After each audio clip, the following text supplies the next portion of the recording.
आज का पहला पाठ प्रेरित चरित्र अध्याय 13 पद संख्याएं 26 से 33। ईश्वर ने यीशु को पुनर्जीवित कर अपनी प्रतिज्ञा पूरी कर दी। पिसिदिया के अंताख्या पहुंचकर पौलुस ने सभागृह में यह कहा, भाइयों, इब्राहिम के वंशजों और यहाँ उपस्थित ईश्वर के भक्तों, मुक्ति का यह संदेश हम सबों के पास भेजा गया है। यरूशलेम के निवासियों तथा उनके शासकों ने यीशु को नहीं पहचाना। उन्हें दंडाज्ञा दिलाकर उन्होंने अनजाने ही नबियों के वे कथन पूरे कर दिए जो प्रत्येक विश्राम दिवस को पढ़कर सुनाए जाते हैं। उन्हें प्राणदंड के योग्य कोई दोष उनमें नहीं मिला।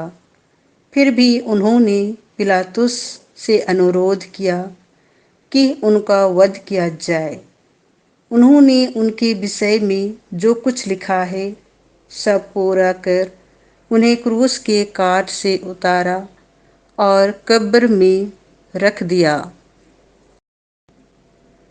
ईश्वर ने उन्हें तीसरे दिन मृतकों में से पुनर्जीवित किया और वह बहुत दिनों तक लोगों को दर्शन देते रहे जो उनके साथ गलीलिया से यरूशलेम आए थे। वे ही अब जनता के सामने उनके साक्षी हैं। हम आप लोगों को यह सुसमाचार सुनाते हैं कि ईश्वर ने हमारे पूर्वजों से जो प्रतिज्ञा की थी उसे उनकी संतति के लिए अर्थात हमारे लिए पूरा किया है।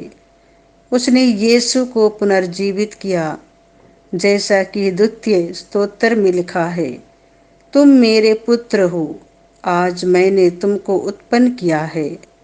यह प्रभु की वाणी है।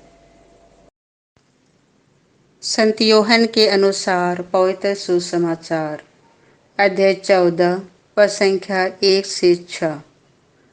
मार्ग, सत्य और जीवन मैं हूँ।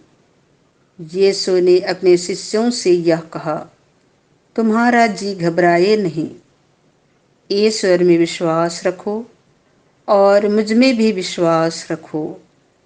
मेरे पिता के यहाँ बहुत से निवास स्थान हैं।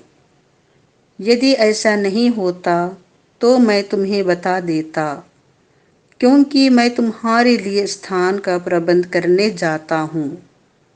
मैं वहाँ जाकर तुम्हारे लिए स्थान का प्रबंध करने के बाद फिर आऊँगा और तुम्हें अपने यहाँ ले जाऊँगा, जिससे जहाँ मैं हूँ वहाँ तुम भी रहो।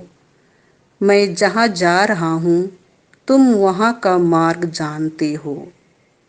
थोमस ने उनसे कहा, प्रभु, हम यह भी नहीं जानते कि आप कहाँ जा रहे हैं, तो वहाँ का मार्ग कैसे जान सकते हैं?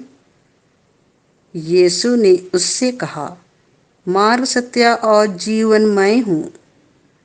मुझसे होकर गए बिना कोई पिता के पास नहीं आ सकता।